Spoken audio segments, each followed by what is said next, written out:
Well, hello, everyone. This is the audio for the Bible cohort, where we explore the story of the Bible together. And let me introduce those who will be with us. We've got here Meredith. Hi. Matt. Hi. And Scott. Hello. And I'll be here as well. I'm Brian. And today we start the New Testament. And we're going to start at the very beginning. We're going to talk about the Gospel according to Matthew. And so, as you guys take a look through that Gospel and have read it recently, what's it like to read the Gospel of Matthew? It's great. I mean, no, it's really great. It's like so engaging. There's so much flow to the Gospel. There's so much about the kingdom of God. There's so much about the person of Jesus. I mean, I think the Gospels, all of them, are so readable. It's narrative. It's centered on the person of Jesus Christ. There are miracles. There are incredible teachings. There's extended teaching time in Matthew. There's so much truth to behold.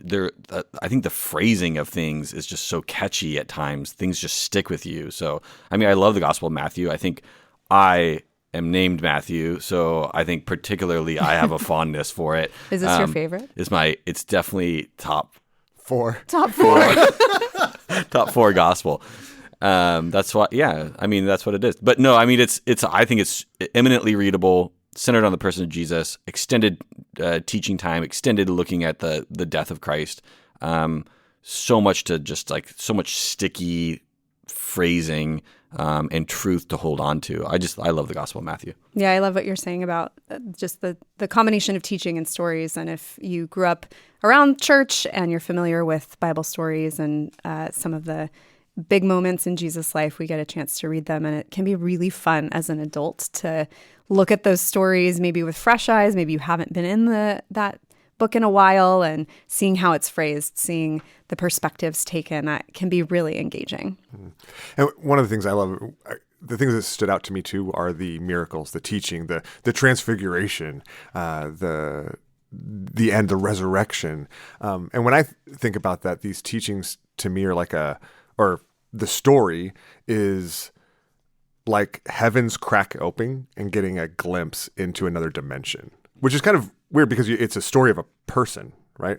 But on every page you're reading it and you're like, this isn't like any other person I've ever met.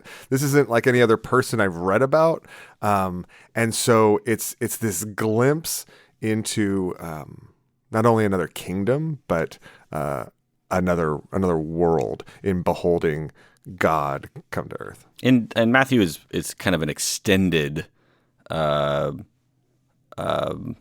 exploration of that. Yeah. And so I think maybe particularly like what it's like to read this, because it's like an extended, because there's so many chapters, because such a fullness. You get this fullness of Jesus and this sort of inbreaking of this kingdom from another world into our world with full of truth and excitement and joy. And I think the extendedness of Matthew has a particular impact on how you read it and the engagement. If you read it all in one sitting, which you can't, I mean, you should at some point. If you have the time, just spend, I guess, a couple hours and just like get through. I don't know how long it would take actually to read it.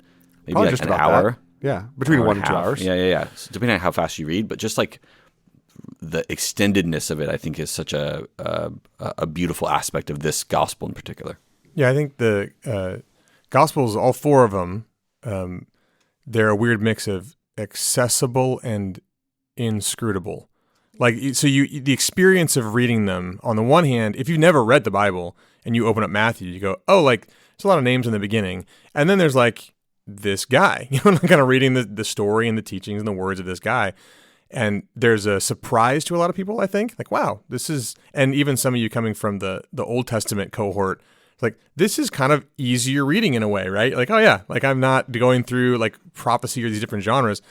But at the same time, there's just something about it that feels kind of too big for you, and like getting your arms around him never feels like it happens. No, it's like otherworldly. Yeah. And so I think the experience of it is really fascinating, to have those two things kind of right next to each other. Well, so this is the beginning of the New Testament. It is a gospel account. What we're looking at is the gospel according to Matthew. And so let me give you kind of a sense of the structure, the genre of what we're doing here. For those who went through the Old Testament cohort, there is some familiarity here in the sense that this is, history. This is the writing of things that happened and things that were said. There's narrative, there's stories, there's a lot of talking, but there's also a lot of acting. But it's also a unique kind of history. So today we read biographies and we kind of expect details about someone's life, kind of interesting internal motivations and interviews with other people and things like that. This isn't about interesting details about the life of Jesus. This is about who Jesus is, what he came to do, what it means to follow him. And so it's kind of a history, a biography with an angle to show you the significance of this person and his life. Now, each gospel does that. There are 4 of them, but each one highlights certain elements of who Jesus is and what he came to do. Not to the exclusion of the others, but kind of brings some of them, shines a spotlight on some of them a little more. And you can usually tell from the first verse of the gospel. So for Matthew, the first verse talks about, here's Jesus, the son of David, the son of Abraham. You go, okay, well, there's our clue. Like Matthew's going to show you Jesus is the king promised in the Old Testament. He's the one who fulfills God's promises to Abraham, God's promises centuries later to David. And therefore, he's going to be the king with all authority because he's God himself. And he's going to be a surprising king, actually, like not just for the Jewish people, but for all nations. And so what you'll see as you read through Matthew is that as he narrates Jesus' life and death and resurrection, he's going to show you those themes over and over again. There's going to be authority over all the nations that demands a whole life response. And so you'll see it in the teaching of Jesus and the actions of Jesus. But the heart of it, like all the heart of the gospel accounts is that last week of Jesus' life. So you have the cross, the resurrection, and that's how he's demonstrating his authority and how it spreads to all the nations. And where we find, our hearts and their hearts responding to him as the new center of our lives. And so that's the way Matthew's structured. It's around Jesus' life. It really focuses on him as the promised deliverer of the Old Testament, but a surprising one because he has all authority, but it's to all the nations, and it demands kind of an all-of-life response. So there's a snapshot of the book as a whole. As you guys think about the book as a whole, what parts stood out to you the most? For me, it's definitely the Sermon on the Mount. It starts in Matthew chapter 5, and Jesus gives this very interesting sermon. You alluded to a little bit earlier. There are pieces of it that make sense, pieces of it that feel very familiar, and morals that he gives that you're like, yeah, of course. And then there are anecdotes that, even having read it and heard it many times, I'm still chewing on. I'm still interested in. I'm still wondering how you would apply that and what that looks like in different life stages. And so I find that part of Jesus' teaching really compelling. And a piece of it that really stood out to me this time reading through was how often he repeats, and your Father who sees in secret will reward you. He's after the heart, and he reminds us that God is, he sees what's happening underneath the surface. He sees things that aren't on public display, and so I found that just a really kind of lovely reminder amid so many great nuggets of truth there. Well, you stole my note. I'm so Meredith. sorry. No. Listening, but they fought a little bit, and Meredith called dibs really quickly, visually in the air. Because it's a big book, and you guys had the same thing, huh? Well, I mean, here's the thing. It's so and yeah, I was gonna say, and maybe this is a little bit unfair. Maybe it's simplistic, but when I think of the Gospel of Matthew, I think of the Sermon on the Mount. Yeah. It's the most familiar part to me. It's the one that, and to me, a part of that is because it's the announcement of the ethic of the kingdom. He is coming and bringing a kingdom, and he shows and demonstrates the power and the establishment of that kingdom throughout the whole book. But at the beginning, in these chapters 5 through 7, he teaches and explains what his kingdom is like, and it's absolutely upside down from the way that the world normally functions. And so the establishment of that, not only at the beginning of Matthew, but I feel like strategically at the beginning of the New Testament, at the beginning of all the Gospels, this extended teaching about the upside down nature of God's kingdom really stands out to me. And whether it's the Beatitudes or then, getting into the specifics of anger and lust and loving your enemies and the nature of anxiety and laying up your treasures in heaven, right? This and landing with the golden rule, and then kind of wrapping it all up by saying, now, where are you going to build your life on? Are you going to build it on he talks about building your house upon the rock. Like, are you going to build your life in this upside down world or in the right side up kingdom of Christ? And then he goes on to demonstrate that. And I think it's the other thing that stood out to me is maybe connected to that is later on in like chapters, 12, 13, where he teaches in parables. Yeah. Right. And it's a very distinct, very different kind of teaching. And so looking at, why did he teach this way here? And then why did he use these parables, these object illustrations to show pieces, almost physical illustrations, Brian, to show these pictures of what the kingdom is like in ways that are hard for some to understand, but also uniquely revelatory. Yeah, I mean, I think the parables to me are something that stands out. I mean, I have a few different things. One, the parables really stand out to me, just because there's so many of them. There's a lot of them back to back. There's so much truth contained in them. And each of these sections of this gospel, I mean, you can sit in for extended periods of time and just meditate on and reflect on. But I really think the parables in the middle of the gospel really, really compelling. Jesus, like one of the last things he says in his public ministry, towards chapters 23, 24, he talks a lot about the end times, actually. There's this extended discussion about what's coming in the future. And that's really fascinating to me because, one, I just love making charts and like figuring out exactly when Jesus is coming back. Good luck. No, yeah. You should see the wall next to his desk. Yeah. It's just charts. Are there and, red strings? Yeah. Oh, yeah. All these expectations, and I print off news stories from the internet. No, I'm kidding. But the point is, like, there's a reality of the fact that this is his first coming, and there's something else coming in the future, that he is going to come back, and that there's this eschatological end times hope that he's calling his followers to have, that he's coming back, he's going to set all things right. There's going to be a series of things that happen, and we don't know exactly all the details of all of those things, but that it was really important for him, in one of the last public things he says in his ministry is to teach on the end times. But then I think about, like, one of the passages that really stand out to me in Matthew 26 when he's betrayed and arrested. He has this phrase in Matthew that he loves. He says, in verse 52, he said, "Put your sword back in its place," after Peter cuts off the ear of the guy. Verse 53 says, Do you think that I cannot appeal to my Father? He will at once send me more than 12 legions of angels. So Jesus is about to be arrested, about to be crucified, tried, whipped, crucified. And he's still, the whole thing is he's the king, right? In the Gospel of Matthew, it's Jesus is the king in his kingdom. In this moment of profound vulnerability, betrayal, being arrested, he's still the king. And he's like, I'm the king and I'm still in charge here. I have the authority to call, the 12 legions of angels, 72,000 angels.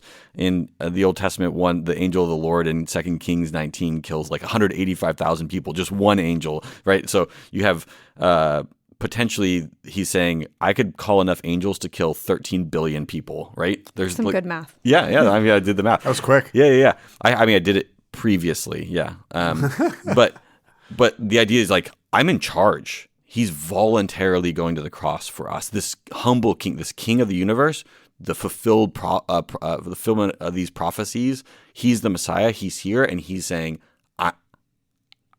I'm still in charge, and I'm choosing this for you out of love because I am a king who sacrifices for his people. And there's something so beautiful about that confidence in that moment particular that strikes me. We should probably mention like the Great Commission at some point. Maybe that'll come up later, but that's like that stood out to me. Like that's only here. Like go and reach all nations. Like and baptizing them, like teaching them to obey. Like all of that is a pretty amazing part of the book. And one part that stands out to me particularly is that's the end, is the beginning. Where it's like the genealogy. It's like that's not a way you normally start. I don't know. People are like, I want to read about Jesus, and they go to the New Testament. And they're like, okay, there's so many names.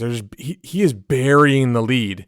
Yeah, right? Novelists really work hard on that first opening line, and Matthew goes with like, it's just like make a list. There's all this connective tissue to what came before, which is it can be hard for us, right, if we're not really connected to it. But it's a pretty fascinating part of the book as well. Just all these weird sections. There are theories out there that the Gospel of Matthew in particular was originally written particularly for the Jewish people early on in the time of.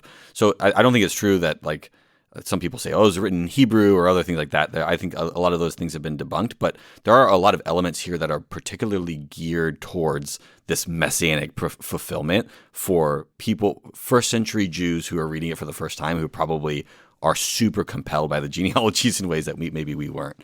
Well, and there's so many references in Matthew as well to Old Testament prophecy. And if you are coming into Matthew having just finished the Old Testament, you might pick up on some of the repetition. Like, we read that, right? Yeah. Recently? And for that audience in particular, all of those little quotes in your Bible where, you have like a footnote and it says it's from Joel or it's from, Habakkuk or whatever, those references are deeply meaningful to a Jewish audience.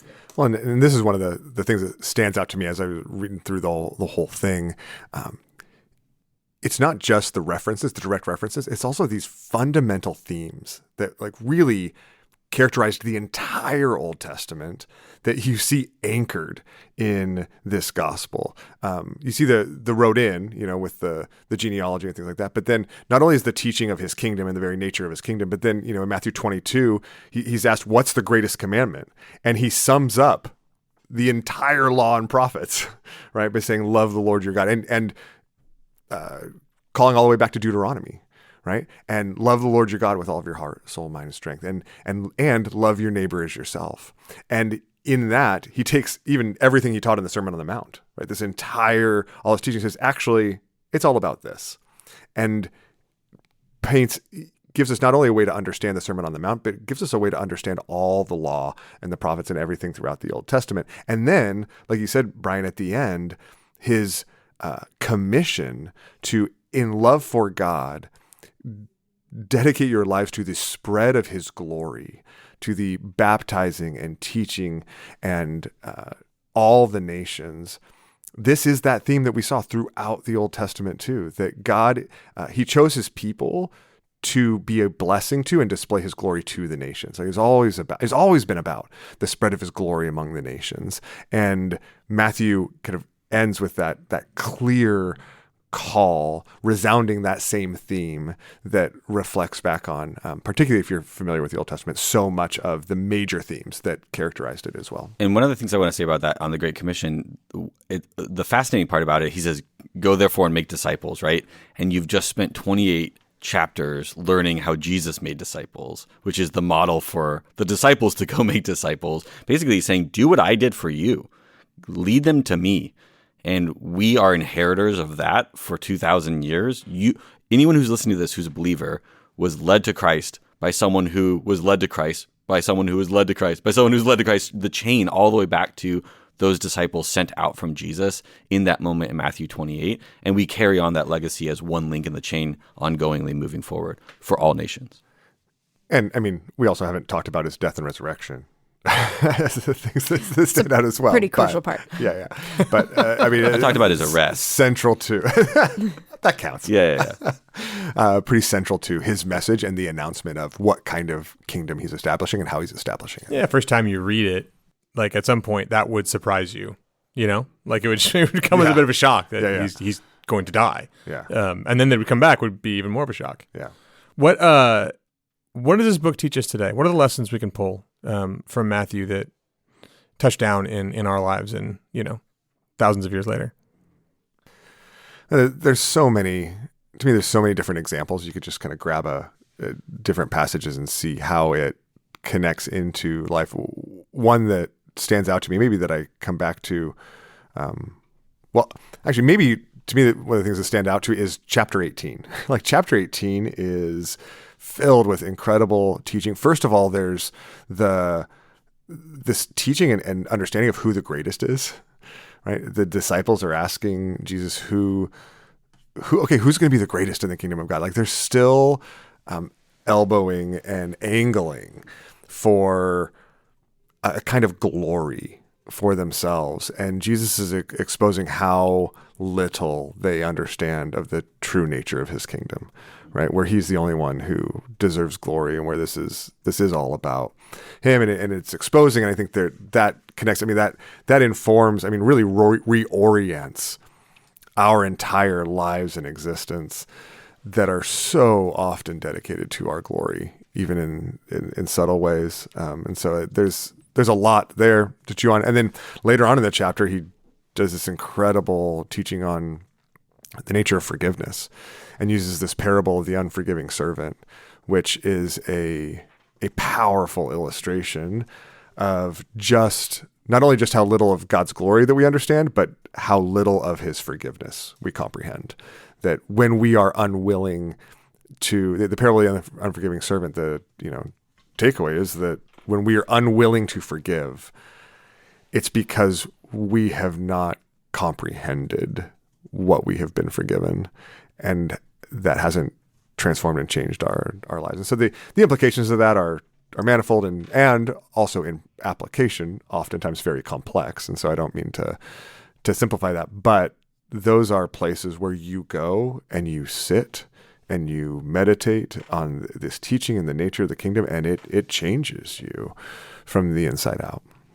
Yeah, we also see not only does Jesus explain what his kingdom is like, but he demonstrates it in these very powerful ways. If you imagine somebody coming in and wanting to build a kingdom, you wouldn't expect them to go to the blind and the marginalized and to seek out, Matthew 12, the man with the shriveled hand. There were so many other political leaders at that time that he wasn't spending his time angling for power in the way that we might expect.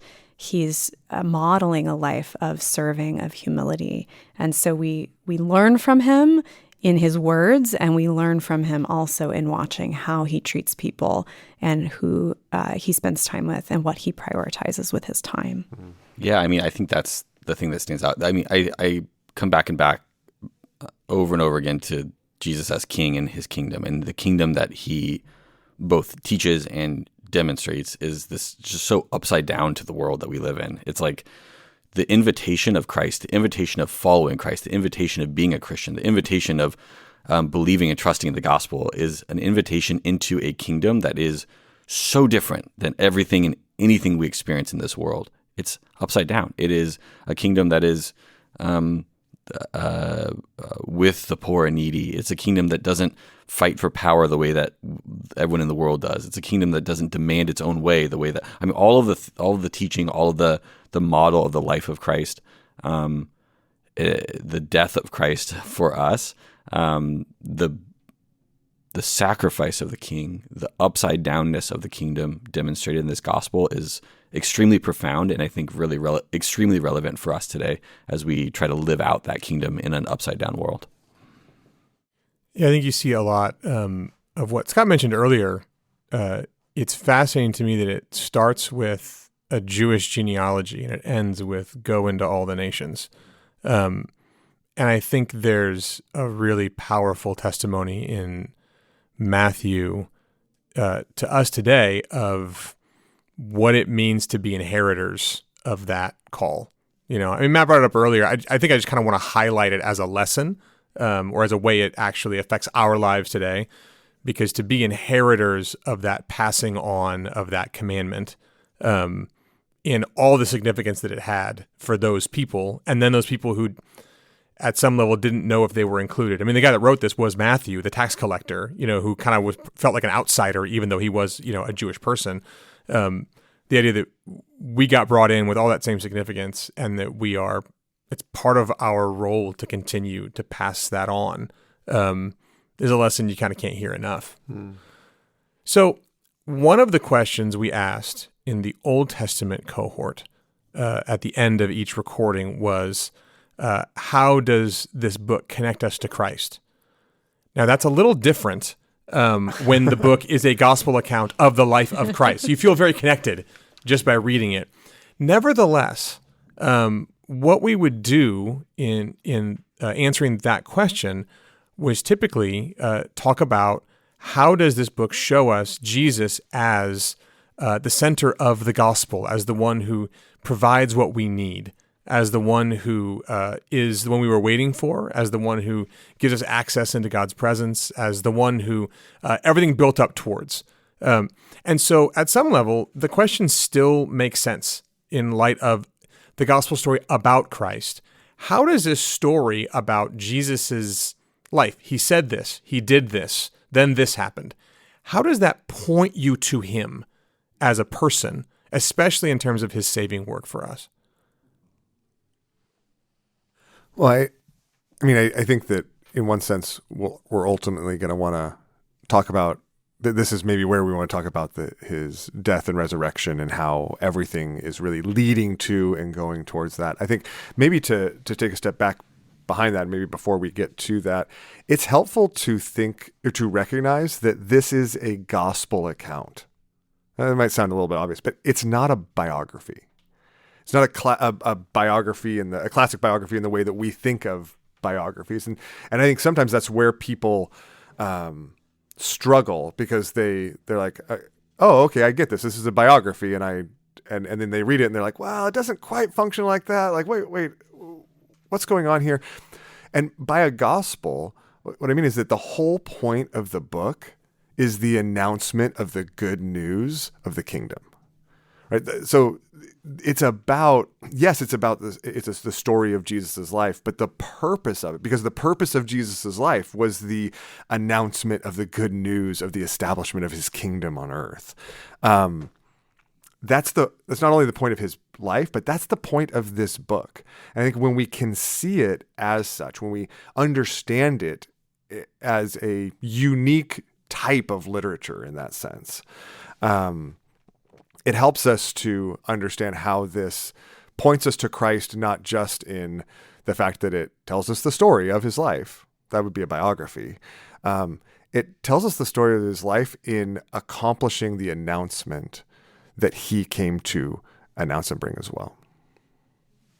Jesus also has a number of confrontations with the Pharisees, and he's very clear that he's not here to do away with God's law. He's here to help us understand it and to fulfill it. And I think Matthew, among the other Gospels, helps us understand our whole Bible. It gives us the tools we need to be able to look back at the law and understand it in its intent, and not in, the way the Pharisees wanted to apply these laws with a certain level of rigor and without care to other people. Jesus helps them understand the heart of the law, the point of using this system to honor God and what God was after all along. So Jesus gives us a lens through which we can also look back. Yeah, I mean, I think there's so much here. It's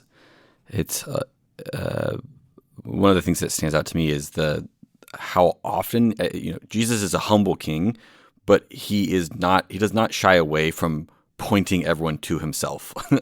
He's not like, there's no false humility. There's genuine humility, but he over and over again he says, if anyone wants to follow me, you're going to take up your cross. Like, you're laying down your life and taking up your cross daily. That's what it means to follow me. Or I think about even in that same a couple chapters later, the Transfiguration. Like there's this glory, this vision of glory where the heavens break open and everything centers on the person of Jesus Christ. And they hear God the Father say,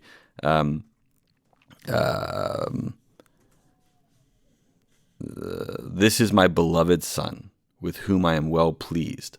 Listen to him. It's like, all right. Like, it's like everything in the gospel, whether it's his teaching or anything else, he doesn't shy away from the fact that he's saying, I'm Lord, I'm Savior. You need the rescue that I offer in the salvation that I'm bringing. I'm announcing this coming kingdom. I am that coming king. I look different than what you expect. I'm humble and selfless and sacrificial, but I am that king. And there's something really profound about how he points to himself in the gospel, as a reminder of how our lives and our whole selves should be centered on who he is and what he's done for us. Yeah, maybe in some ways it not only points to him, but it reveals the nature of him, right? And not only in the Sermon on the Mount demonstrate this upside down kingdom, but the upside downness of it is brought to its fullest in the cross, right? When he dies, again, in this not just surprising, but must have been shocking. Like, wait, the next step in establishing your kingdom is what? But in so doing, he establishes a kingdom where power is made perfect in weakness, and where everything about that we've learned, not only leading up to this, but now you see this reflected in the entire New Testament, where it looks back and it's like, wow, everything's upside down, and the way forward, the way towards beauty and glory is through weakness and humility and sacrifice and love. And in that sense, he not only points to himself, but reveals the unique nature that even when you see him, I mean, even at this point, and the disciples experienced this, right? They were living with him, and they got all the way to that end, and he died, and they're like, wait, we don't get it. And so it's the fullness of that. It's so upside down, it's so backwards that it requires that we need the entire gospel to come to understand it. He predicted it for them like 3 times, like multiple times. I'm going here. I'm going to die. And they're like, okay, I get it. No, and he's like, oh, he died. What happened? Yeah, I mean, Matthew's one of the most. It is the most steeped in the Old Testament. It's the most references, the most sense that this is something that's picking up all the threads from the Old Testament and bringing them, highlighting them in Jesus's life. And so there's a way that, especially if you were in the Old Testament cohort, all of the things that pointed us to Christ there, you actually see them ratcheted up in the Gospel of Matthew, particularly, because you remember what we saw. It's sort of like, okay, it's impossible to keep this standard. You know, the sin just keeps happening over and over. There's a falling short that is so continual. And then you read about Jesus and you see what you're supposed to be in this really clear way.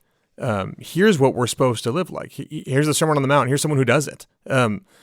And there's a way that I think if you take it seriously, and it's not just a biography, like Scott said, it is really crushing. Like it is really, really difficult to see the person that you're supposed to be and know that you're not it. Such that I think when you do find him dying, abandoned, you do find his disciples scattering, and you see him knowing that was going to happen and that he's going to be, the ransom for many. It's the gospel account of Jesus's life itself that points you the most to him and why you need him.